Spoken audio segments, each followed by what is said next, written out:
Chris, what did the loss of Wills do to you in the EWS?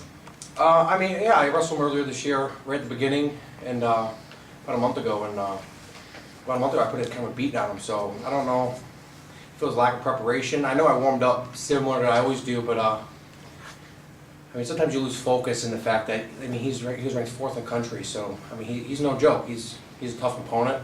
Obviously, I mean, even the overtime win doesn't compare to what I did a month ago.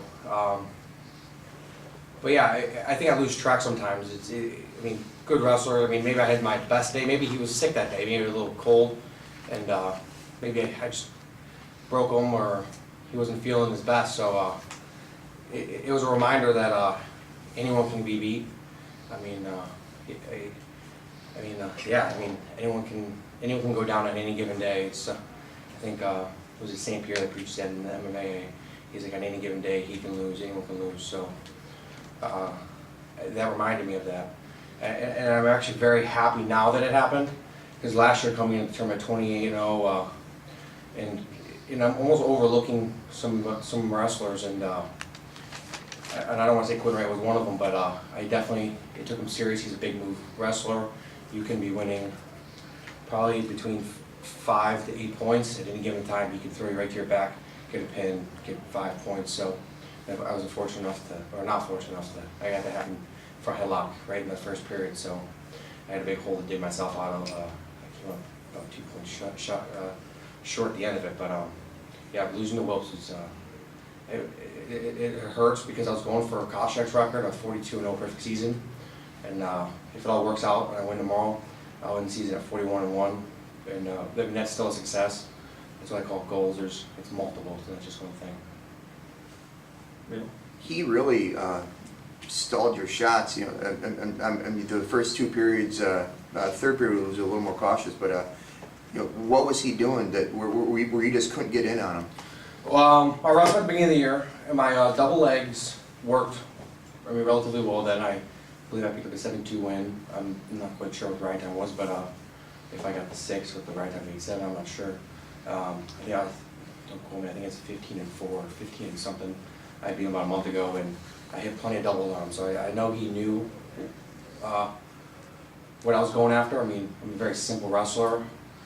I mean, my double legs is probably one of my better shots. It's not the only thing I have, but I do use it when bigger, stronger opponents want to tie me up and hold me in certain positions. And I actually caught myself playing along to his game plan for a while. I think that probably resulted in the overtime match. I should have stayed more on the outside. I like to believe that, because I found out today that I am the shortest 97-pounder in the country, but I'm actually I'm probably one of the faster ones as well. So, could you talk about the decision to become a 97-pounder and why it's worked out so well? You have a chance now to be national champion. Last year I cut a decent amount of weight. I'm not going to say my diet was impeccable. I'm sure it could have been better, but as far as I'm concerned, it was pretty decent. I took well care of myself, but I mean, I'm 205, 210 in the summertime, so going on 84 is a little much. And I got caught up in the whole thing that wrestling's all the old school, that whatever you weigh, you go down. If you're a pound or 2 overweight class, then you just suck it up and go down anyways. And I think it does work for some people. It's not me. I'm a real big, I'm stronger. I depend on strength and being quick. So, I mean, I didn't wrestle different this year than I did last year. I just have more energy, so I'm able to shoot more often, shoot with faster speed, and I have a little more endurance.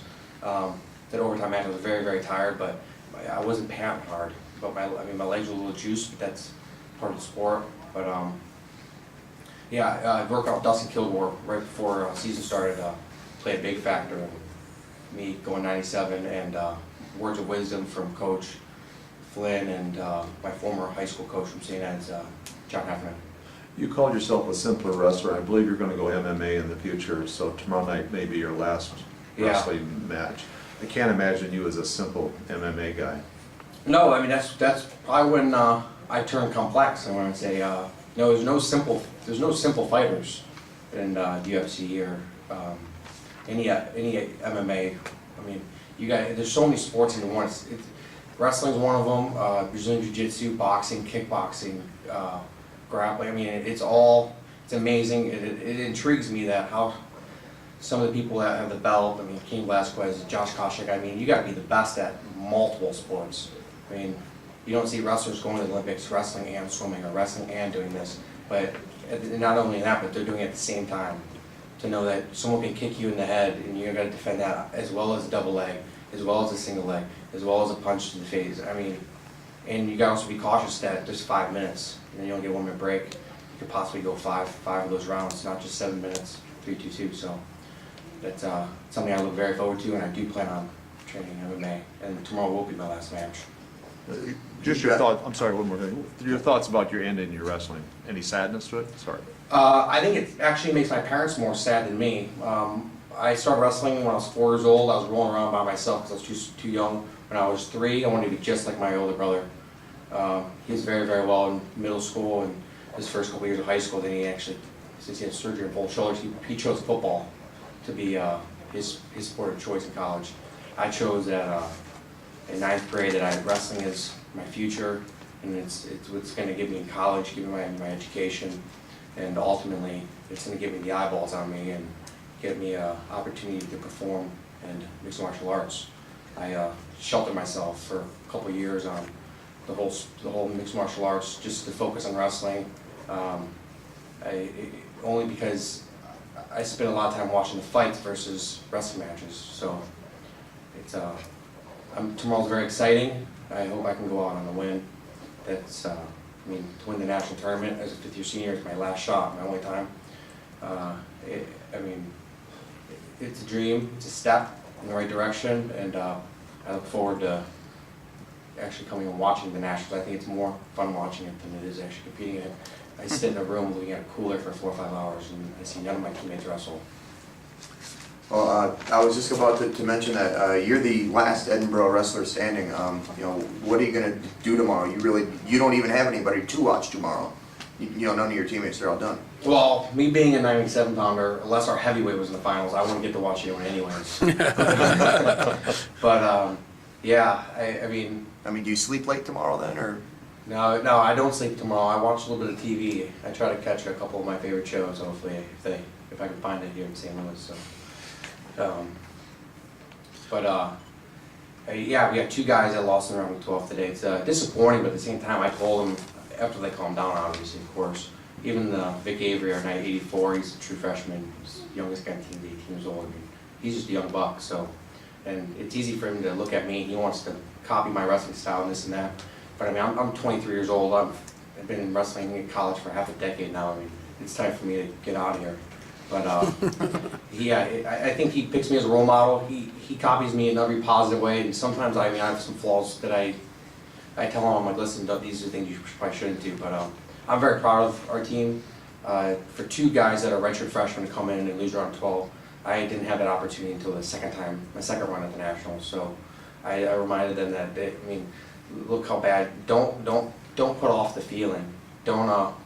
I mean, the feeling hurts. It hurts to lose in the round of 12. I lost to LeBlanc a couple years ago in the round of 12, and I beat him in the Reno finals earlier that year. Pretty bad. I mean, I had 3-4+ minutes of ride time. So I mean, he's a hard worker, and I mean, it hurts. I told him, like, don't put that feeling away. Let that feeling burn for a couple of weeks, and then get back on the mat and use that and fuel yourself to make the right decisions. To get up at 6 o'clock in the morning for 6:30 workouts. Don't just sleep in until 2 minutes before. Get a good breakfast in and take your protein. Any more questions for Chris?